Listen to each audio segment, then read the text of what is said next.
वाहेगुरु जी का खालसा वाहेगुरु जी की फतेह। पतत पावन भगत वत्सल कृपा निधान अनाथ नाथ जगत गुरु श्री गुरु ग्रंथ साहिब जी महाराज जी की पावन पवित्र हजूरी च अमृत वेले तो हाजरियां भर रही गुरु का खास रूप गुरु खालसा साध संगत जीओ, जिनके भाग बड़े हैं भाई तन साधु संग मुख जुरे। निता प्रति गुरु चरना च जुड़ के सतगुरां दे चरना च नतमस्तक हो के गुरुदेव दे पावन पवित्र शब्द दी विचार सरवण करके आप जी अपनी दिनचर्या प्रारंभ करते हो। गुरसिੱਖੀ ਦਾ ਇਹ आदर्श है कि अमृत वेले सतगुरां दे दर्शन करके अपने कारां बिहारां विच प्रवृत्त होना, अपने गुरुदेव दे दर्शन करके। गुरु अर्जन देव साहब जी दे समय श्री अमृतसर साहब विच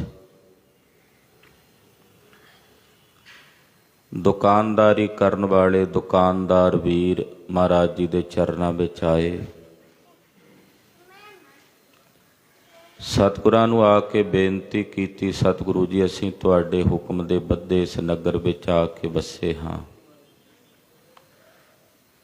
किसे दी सोने दी सुनियारे दी दुकान है, किसे दी किस वस्तु दी, असीं सारे व्यापारी हाँ। महाराज साडियां दुकानां नहीं पियां चलदियां क्योंकि संगत हाले इत्थे घट आउंदी है, क्योंकि नवा नगर वसिया सी ते पातशाह जे व्यापार ना चलिया, साडियां दुकानां ना चलियां ते साडे परिवार दी परवरिश असीं किवें करांगे। पंचम पातशाह ने वचन कीता, भाई सिखो सवेरे जदों भी दुकान ते जांदे हो जाण तो पहला चाबियां लैके दरबार साहब आके नमस्कार करया करो, फिर जाके आपो अपने कारां विहारां दे विच प्रवृत्त होवो। शाम नूं जदों दुकानां बंद करके आवो फिर आके हाजरी भरो। जो दिन दी किरत दे विचों कुछ हिस्सा वो आके गुरु के चरना चरपण करो, वाधे पैणगे। धन गुरु अर्जन देव साहब दे बचनां दी पालना इन्हां सारे वीरां ने कीती।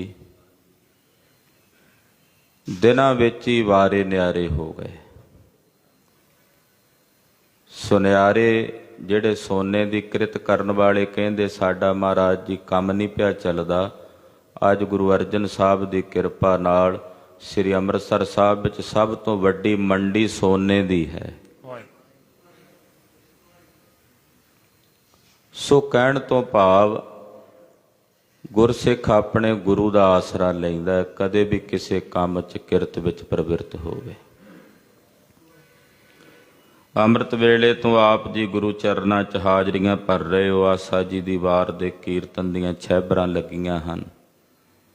ये झिम झिम वरसै अमृत धारा दी खेड़ है। हुक्मनामा सतगुरां ने बख्शिया, आओ मन बिरतियां एकाग्र करके सतगुरु जी दे पावन पवित्र श्री मुखवाक नूं रल मिल के विचारीए। हाजरी लवाओ, आखो जी सतनाम श्री वाहेगुरु साहिब जी। सतनाम श्री वाहेगुरु साहिब जी। वाहेगुरु साहिब जी क्या पढ़िए क्या गुनीए। चोटी दे भगतां चों महान भगत ਸ਼੍ਰੋਮਣੀ ਭਗਤ ਭਗਤ ਕਬੀਰ ਜੀ ਮਹਾਰਾਜ। ਸ੍ਰੀ ਗੁਰੂ ਗ੍ਰੰਥ ਸਾਹਿਬ ਵਿੱਚ 15 ਭਗਤਾਂ ਦੀ ਬਾਣੀ ਦਰਜ ਹੈ। ਕਬੀਰ ਜੀ ਦੀ ਬਾਣੀ ਵਿੱਚ ਬਹੁਤ ਸਾਰੇ ਸ਼ਬਦ ਇਤਨੇ ਗਹਿਰੇ ਹਨ ਜਿਨ੍ਹਾਂ 'ਚ ਸੂਖਸ਼ਮ ਯੋਗ ਦਾ ਵਰਣਨ ਹੈ। ਇੱਕ ਸਥੂਲ ਯੋਗ ਹੁੰਦਾ, ਇੱਕ ਸੂਖਸ਼ਮ ਯੋਗ ਹੁੰਦਾ। ਜਿਹੜਾ ਸਥੂਲ ਯੋਗ ਹੈ ਉਹਨੂੰ ਹਠ ਯੋਗ ਕਹਿੰਦੇ ਨੇ, ਬਾਹਰੋਂ ਸਰੀਰ ਦੀ ਪ੍ਰਕਿਰਿਆ ਦੇ ਨਾਲ ਚੱਲਣਾ। ਉਹਦੀਆਂ ਤਾਂ ਅੱਜ ਕੱਲ੍ਹ ਦੁਕਾਨਾਂ ਲੱਗੀਆਂ ਹੋਈਆਂ ਨੇ, ਉਹਦੇ ਸੈਂਟਰ ਬਣੇ ਹੋਏ ਨੇ।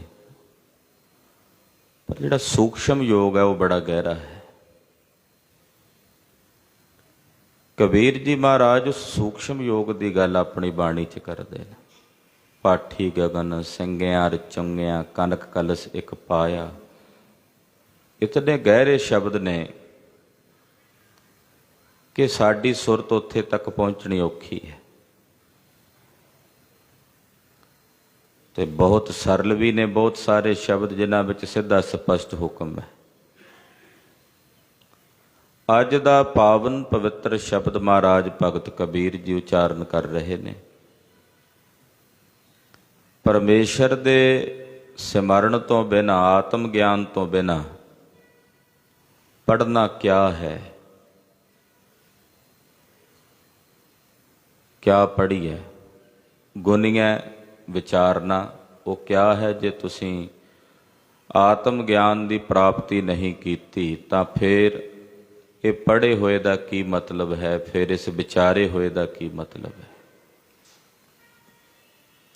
ਜਦੋਂ ਇਹ ਕਹਿ ਦਿੱਤਾ ਨਾ ਵੀ ਕਿਆ ਪੜ੍ਹੀਏ, ਇਹਦਾ ਮਤਲਬ ਕੀ ਫਾਇਦਾ ਫਿਰ ਇਸ ਪੜ੍ਹਨ ਦਾ। ਇਹ ਕਿਆ ਹੈ, ਜਿਵੇਂ ਕਹਿੰਦੇ ਵੀ ਇਹ ਤਾਂ ਕਿਸੇ ਕੰਮ ਦਾ ਨਹੀਂ। ਕੋਈ ਚੀਜ਼ ਸਾਡੇ ਸਾਹਮਣੇ ਪਈ ਹੋਵੇ, ਸਾਡੇ ਕਿਸੇ ਕੰਮ ਦੀ ਨਾ ਹੋਵੇ, ਕੋਈ ਲਿਆ ਆਪਾਂ ਹੱਥ ਨਾਲ ਕਰਦੇ, ਇਹ ਕੀ ਹੈ, ਇਹਦੇ ਨਾਲ ਸਾਡਾ ਕੀ ਮਤਲਬ ਹੈ। ਕੇਵਲ ਪੜ੍ਹਨਾ ਤੇ ਕੇਵਲ ਗੁਣਨਾ ਉਹ ਕਿਸੇ ਕੰਮ ਦਾ ਨਹੀਂ। ਕਬੀਰ ਜੀ ਇਹ ਨਹੀਂ ਕਹਿ ਰਹੇ ਕਿ ਪੜ੍ਹਨਾ ਨਹੀਂ ਗੁਣਨਾ ਨਹੀਂ, ਪਰ ਕੇਵਲ ਪੜ੍ਹਾਈ ਤੇ ਗੁਣਨਾ ਇੱਥੇ ਹੀ ਖਤਮ ਨਹੀਂ ਹੋ ਜਾਂਦੀ ਖੇਡ। ਕਿਉਂਕਿ ਜੋ ਪੜ੍ਹ ਰਹੇ ਹਾਂ, ਗੁਣ ਰਹੇ ਹਾਂ, ਵਿਚਾਰ ਰਹੇ ਹਾਂ, ਜੇ ਉਹਦੇ ਮੁਤਾਬਕ ਆਪਣਾ ਜੀਵਨ ਨਹੀਂ ਬਣਾ ਰਹੇ, ਨਹੀਂ ਢਾਲ ਰਹੇ, ਤਾਂ ਫਿਰ ਤਾਂ ਕੋਈ ਮਤਲਬ ਨਹੀਂ ਨਾ ਪੜ੍ਹਨ ਸੁਣਨ ਦਾ। ਹਾਂਜੀ। ਕਿਆ ਵੇਦ ਪੁਰਾਨਾ ਸੁਣੀਐ। ਵੇਦਾਂ ਤੇ ਪੁਰਾਣਾਂ ਦਾ ਫਿਰ ਸੁਣਨਾ ਕੀ ਹੈ। ਜੇ ਤੁਸੀਂ ਤਾਤਪਰਜ ਤੋਂ ਖੁੰਝੇ ਹੋਏ ਹੋ, ਜੇ ਤੁਸੀਂ ਆਪਣੇ ਆਤਮ ਸਵਰੂਪ ਤੋਂ ਖੁੰਝੇ ਹੋਏ ਹੋ, ਤਾਂ ਫਿਰ ਵੇਦਾਂ ਤੇ ਪੁਰਾਣਾਂ ਨੂੰ ਸੁਣ ਕੇ ਕੀ ਹਾਸਲ ਹੋਵੇਗਾ, ਕੀ ਪ੍ਰਾਪਤ ਹੋਵੇਗਾ। ਪੜ੍ਹੇ ਸੁਨੇ ਕਿਆ ਹੋਈ। ਕੇਵਲ ਇਹਨਾਂ ਨੂੰ ਪੜ੍ਹਨਾ ਤੇ ਸੁਣਨਾ, ਇਸ ਪੜ੍ਹੇ ਸੁਣਨ ਨਾਲ ਕੀ ਹੋ ਜਾਏਗਾ। ਝਟਕ ਕੰਨ ਰਸ ਮਿਲ ਜਾਏਗਾ। ਪੜ੍ਹੋਗੇ ਤਾਂ ਕੇਵਲ ਪੜ੍ਹਾਈ ਦਾ ਰਸ ਮਿਲ ਜਾਏਗਾ। ਕੇਵਲ ਪੜ੍ਹਨ ਦੇ ਨਾਲ ਤੇ ਸੁਣਨ ਦੇ ਨਾਲ ਕੀ ਹੋ ਜਾਏਗਾ। ਅਗਲੀ ਪੰਕਤੀ ਕਿ ਸਪਸ਼ਟ ਕਰਦੇ ਹਨ, ਜੋ ਸਹਿਜ ਨਾ ਮਿਲਿਓ ਸੋਈ। ਜੇ ਮਨ ਨੂੰ ਟਿਕਾ ਨਹੀਂ ਮਿਲਿਆ, ਹਿਰਦੇ ਨੂੰ ਗਿਆਨ ਦੀ ਪ੍ਰਾਪਤੀ ਨਹੀਂ ਹੋਈ, ਸਹਿਜ ਨਹੀਂ ਮਿਲਿਆ, ਤਾਂ ਫਿਰ ਪੜ੍ਹੇ ਸੁਣੇ ਦਾ ਕੀ ਮਤਲਬ। ਜੇ ਹਿਰਦੇ ਨੂੰ ਸ਼ਾਂਤੀ ਨਹੀਂ ਮਿਲੀ, ਹਿਰਦੇ ਨੂੰ ਟਿਕਾ ਨਹੀਂ ਮਿਲਿਆ, ਤਾਂ ਫਿਰ ਇਸ ਪੜ੍ਹੇ ਦਾ ਸੁਣੇ ਦਾ ਕੀ ਫਾਇਦਾ ਹੋਇਆ, ਕੀ ਲਾਭ ਹੋਇਆ। ਫਿਰ ਤਾਂ ਇਸ ਪੜ੍ਹਨ ਸੁਣਨ ਦਾ ਕੋਈ ਮਤਲਬ ਨਹੀਂ ਰਹਿ ਜਾਂਦਾ। ਪੜ੍ਹਨਾ ਗੁਣਨਾ ਇਸ ਕਰਕੇ ਸੀ ਕਿ ਤੇਰੇ ਮਨ ਨੂੰ ਕੁਝ ਕੁ ਗਿਆਨ ਪ੍ਰਾਪਤ ਹੁੰਦਾ। ਮਨ ਸਮਝਾਵਨ ਕਾਰਨੇ ਕਛੂਕ ਪੜ੍ਹੀਐ ਗਿਆਨ, ਉਹ ਚਾਹੀਦਾ ਸੀ। ਪਰ ਜੇ ਮਨ ਨੂੰ ਸਮਝਾਇਆ ਹੀ ਨਹੀਂ, ਮਨ ਨੂੰ ਸ਼ਾਂਤ ਹੀ ਨਹੀਂ ਕੀਤਾ, ਤਾਂ ਫਿਰ ਪੜ੍ਹੇ ਤੇ ਸੁਣੇ ਦਾ ਕੀ ਮਤਲਬ ਹੈ। ਫਿਰ ਤਾਂ ਕੋਈ ਫਾਇਦਾ ਨਹੀਂ, ਫਿਰ ਤਾਂ ਕੋਈ ਲਾਭ ਨਹੀਂ। ਫਿਰ ਤਾਂ ਪੜ੍ਹਨਾ ਤੇ ਸੁਣਨਾ ਕੇਵਲ ਰਸ ਵਾਸਤੇ ਹੋ ਗਿਆ।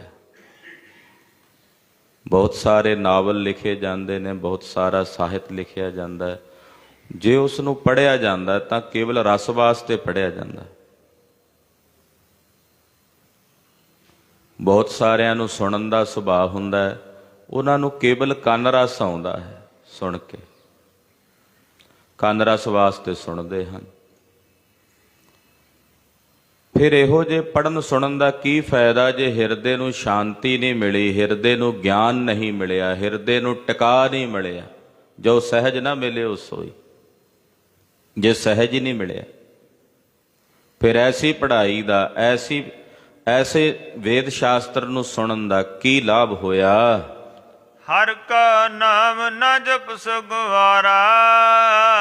ਇਹ ਗਵਾਰ ਬੰਦਾ, ਨਾ ਸਮਝ ਬੰਦਾ, ਬੇਵਕੂਫ ਬੰਦਾ ਹਰੀ ਦਾ ਨਾਮ ਨਹੀਂ ਜਪਦਾ।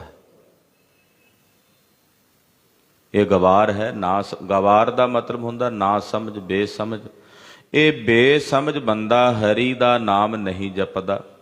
ਹਾਂਜੀ, ਕਿਆ ਸੋਚੈ ਬਾਰੰਬਾਰਾ। ਕੀ ਸੋਚਦਾ ਬਾਰ-ਬਾਰ ਬਈ? ਨਾਮ ਦੇ ਜਪਣ ਵੇਲੇ ਬਾਰ-ਬਾਰ ਸੋਚਦਾ। ਹਰੀ ਦਾ ਨਾਮ ਨਹੀਂ ਜਪਦਾ ਗਵਾਰ, ਕੀ ਸੋਚਦਾ ਬਾਰ-ਬਾਰ?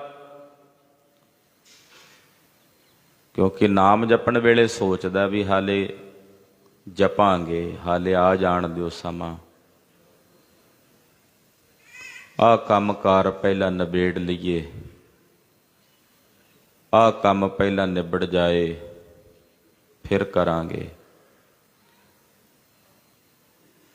ਤੂੰ ਇੱਥੇ ਸੋਚਦਾ।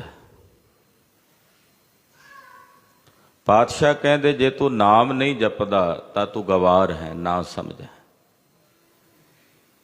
ਤੇ ਨਾਮ ਜਪਣ ਵੇਲੇ ਤੂੰ ਬਾਰ-ਬਾਰ ਸੋਚਦਾ। ਇਹ ਸੋਚਾਂ, ਇਹ ਚਿੰਤਾਵਾਂ ਤੇਰੀਆਂ ਤਦੇ ਮੁੱਕਣੀਆਂ ਨੇ ਜੇ ਜਪੇਗਾ। ਉਦਾਂ ਨਾ ਇਹ ਸੋਚਾਂ ਜਾਣੀਆਂ ਨੇ, ਨਾ ਇਹ ਚਿੰਤਾਵਾਂ ਤੂੰ ਚਿੰਤਾ ਤੋਂ ਮੁਕਤ ਹੋਣਾ।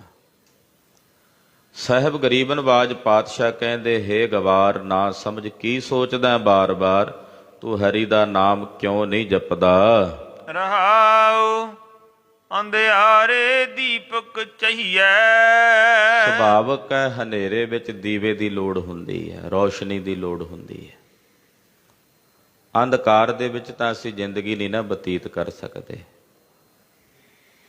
ਇਸੇ ਤਰ੍ਹਾਂ ਜਦੋਂ ਸਾਡੇ ਅੰਦਰ ਅਵਿਦਿਆ ਤੇ ਅਗਿਆਨਤਾ ਦਾ ਕੁੱਪ ਹਨੇਰਾ ਹੈ, ਉਸ ਹਨੇਰੇ ਵਿੱਚ ਵੀ ਦੀਵਾ ਚਾਹੀਦਾ ਹੈ ਗਿਆਨ ਦਾ।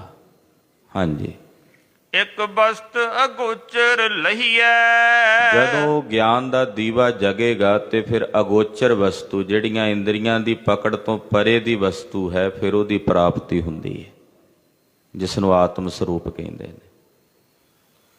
ਹਨੇਰੇ ਵਿੱਚ ਕੁਝ ਨਹੀਂ ਦਿਸਦਾ, ਭਾਵੇਂ ਸਭ ਕੁਝ ਪਿਆ ਹੋਵੇ। ਜਦੋਂ ਜਗ ਪਏ ਰੌਸ਼ਨੀ, ਚਾਨਣਾ ਹੋ ਜਾਏ, ਤਾਂ ਉੱਥੇ ਜਿਹੜੀਆਂ ਵਸਤੂਆਂ ਪਹਿਲਾਂ ਅਗੋਚਰ ਸਨ, ਅੱਖਾਂ ਵੇਖ ਨਹੀਂ ਸੀ ਸਕ ਰਹੀਆਂ, ਉਹ ਵਸਤੂਆਂ ਦਿਸਣ ਲੱਗ ਪੈਂਦੀਆਂ ਨੇ, ਪ੍ਰਾਪਤ ਹੋ ਜਾਂਦੀਆਂ ਨੇ। ਇਸ ਤਰ੍ਹਾਂ ਅਗੋਚਰ ਵਸਤੂ ਜੋ ਇੰਦਰੀਆਂ ਤੋਂ ਅਤੀਤ ਹੈ, ਆਤਮ ਸਵਰੂਪ, ਉਹਦੀ ਪ੍ਰਾਪਤੀ ਹੋਵੇਗੀ ਜਦੋਂ ਤੇਰੇ ਅੰਦਰ ਗਿਆਨ ਦੇ ਸੂਰਜ ਦਾ ਪ੍ਰਕਾਸ਼ ਹੋਵੇਗਾ। ਬਸਤ ਅਗੋਚਰ ਪਾਈ। ਜਦੋਂ ਉਸ ਅਗੋਚਰ ਵਸਤੂ ਨੂੰ ਪਾ ਲਿਆ, ਪ੍ਰਾਪਤ ਕਰ ਲਿਆ, ਜਦੋਂ ਆਤਮ ਸਵਰੂਪ ਦਾ ਸਾਖਸ਼ਾਤਕਾਰ ਹੋ ਗਿਆ, ਘਟ ਦੀਪਕ ਰਹਾ ਸਮਾਈ। ਫਿਰ ਉਹ ਨਾਮ ਰੂਪੀ ਦੀਵਾ ਇਸੇ ਘਟ ਦੇ ਵਿੱਚ ਹੀ ਆ ਕੇ ਸਮਾ ਗਿਆ। ਉਹ ਇਸ ਘਟ ਦੇ ਵਿੱਚ, ਹਿਰਦੇ ਵਿੱਚ ਹੀ ਆ ਕੇ ਸਮਾ ਗਿਆ। ਇਸ ਘਟ ਦੇ ਵਿੱਚ ਹੀ ਉਹ ਨਾਮ ਰੂਪੀ ਦੀਵਾ, ਕਿਉਂਕਿ ਨਾਮ ਤੇ ਨਾਮੀ ਦੋਵੇਂ ਇੱਕ ਰੂਪ ਨੇ। ਨਾਮ ਦਾ ਦੀਵਾ ਜਗਿਆ, ਨਾਮੀ ਪ੍ਰਗਟ ਹੋਇਆ, ਤੇ ਨਾਮ ਉਸੇ ਵਿੱਚ ਹੀ ਸਮਾ ਗਿਆ, ਉਸੇ ਵਿੱਚ ਹੀ ਅਭੇਦ ਹੋ ਗਿਆ। ਕਹਿ ਕਬੀਰ ਅਬ ਜਾਣਿਆ। ਕਬੀਰ ਜੀ ਮਹਾਰਾਜ ਜੀ ਕਹਿੰਦੇ, ਹੁਣ ਅਸੀਂ ਜਾਣ ਲਿਆ, ਹੁਣ ਅਸੀਂ ਜਾਣਿਆ, ਹੁਣ ਸਾਨੂੰ ਜਾਣਕਾਰੀ ਪ੍ਰਾਪਤ ਹੋ ਗਈ ਹੈ। ਜਬ ਜਾਣਿਆ ਤੂੰ ਮਨ ਮਾਨਿਆ। ਜਦੋਂ ਜਾਣ ਲਿਆ ਤੇ ਫਿਰ ਸਾਡਾ ਮਨ ਮੰਨ ਗਿਆ। ਜਦੋਂ ਤੱਕ ਜਾਣਿਆ ਨਹੀਂ ਸੀ, ਉਦੋਂ ਤੱਕ ਮਨ ਨਹੀਂ ਸੀ ਮੰਨਦਾ। ਕਹਿੰਦੇ ਹੁਣ ਅਸੀਂ ਜਾਣ ਲਿਆ ਹੈ, ਤੇ ਜਦੋਂ ਜਾਣਿਆ ਤੇ ਫਿਰ ਸਾਡਾ ਇਹ ਮਨ ਮੰਨ ਗਿਆ। ਮਨ ਮਾਨੇ ਲੋਗ ਨਾ ਪਤੀਜੈ। ਕਹਿੰਦੇ ਸਾਡਾ ਮਨ ਮੰਨ ਗਿਆ, ਪਰ ਦੁਨੀਆ ਦਾ ਨਹੀਂ ਮੰਨਦਾ, ਲੋਕ ਨਹੀਂ ਪਤੀਜਦੇ। ਅਸੀਂ ਤਾਂ ਮੰਨ ਗਏ ਹਾਂ ਵੀ ਸਾਡਾ ਤਾਂ ਮਨ ਮੰਨਦਾ ਹੈ, ਰੱਬ ਹੈ, ਪਰ ਲੋਕਾਂ ਦਾ ਨਹੀਂ ਮੰਨਦਾ। ਅਸੀਂ ਤਾਂ ਜਾਣਿਆ ਤੇ ਮੰਨ ਗਏ ਆ, ਪਰ ਸਾਡੇ ਮਨ ਮੰਨੇ ਨਾਲ ਲੋਕ ਨਹੀਂ ਪਤੀਜਦੇ। ਨਾ ਭਤੀਜੈ ਤੋ ਕਿਆ ਕੀਜੈ। ਕਹਿੰਦੇ ਜੇ ਨਾ ਪਤੀਜਣ ਤੇ ਫਿਰ ਅਸੀਂ ਕੀ ਕਰ ਸਕਦੇ ਹਾਂ? ਅਸੀਂ ਕਿਉਂ ਆਪਣਾ ਰਸ ਖਰਾਬ ਕਰੀਏ? ਸਾਡਾ ਫਰਜ਼ ਹੁੰਦਾ ਹੈ ਕਿ ਜੋ ਅਸੀਂ ਜਾਣ ਲਿਆ ਹੈ, ਦੂਸਰਾ ਅਣਜਾਣ ਹੈ, ਉਸ ਨੂੰ ਜਾਣਕਾਰੀ ਦੇ ਦੇਣੀ। ਇਦਾਂ ਹੀ ਕਹਿ ਸਕਦੇ ਹਾਂ ਨਾ ਵੀ ਸਾਨੂੰ ਪਤਾ ਹੈ, ਸਾਨੂੰ ਜਾਣਕਾਰੀ ਮਿਲ ਗਈ ਹੈ, ਜਿਸ ਨੂੰ ਨਹੀਂ ਪਤਾ ਉਹਨੂੰ ਜਾਣਕਾਰੀ ਦੇ ਦੇਣੀ। ਹੁਣ ਉਹ ਅਗਲਾ ਜਾਣਕਾਰੀ ਨੂੰ ਲੈ ਕੇ ਫਿਰ ਵੀ ਅਣਜਾਣ ਰਹੇ, ਨਾ ਮੰਨੇ ਵੀ ਮੈਂ ਨਹੀਂ ਮੰਨਦਾ, ਤੇ ਫਿਰ ਅਸੀਂ ਆਪਣਾ ਰਸ ਖਰਾਬ ਥੋੜ੍ਹੀ ਕਰਨਾ। ਨਹੀਂ ਮੰਨਦਾ ਤੇ ਆਨੰਦ ਲਵੇ, ਖਾਈ ਜਾਵੇ ਠੋਕਰਾਂ। ਅਸੀਂ ਆਪਣਾ ਕਰਤੱਵ ਤੇ ਫਰਜ਼ ਨਿਭਾ ਦਿੱਤਾ, ਅਸੀਂ ਜਾਣਕਾਰੀ ਦੇ ਦਿੱਤੀ ਅੱਗੇ ਖੂਹ ਹੈ। ਜੇ ਉਹ ਫਿਰ ਵੀ ਖੂਹ 'ਚ ਡਿੱਗ ਰਿਹਾ, ਉਹ ਆਪ ਡਿੱਗਣਾ ਚਾਹੁੰਦਾ, ਤੇ ਫਿਰ ਅਸੀਂ ਕੀ ਕਰ ਸਕਦੇ ਹਾਂ? ਅਸੀਂ ਤਾਂ ਦੱਸ ਦਿੱਤਾ ਵੀ ਰਾਹ ਬੜਾ ਪਿਹਾਵਲਾ ਹੈ, ਬੜਾ ਵਿਕਰਾਲ ਮਾਰਗ ਹੈ। ਹੁਣ ਉਹ ਆਪ ਉਸ ਰਾਹ ਤੇ ਟੁਰਨਾ ਚਾਹੁੰਦਾ ਤਾਂ ਜਾਵੇ।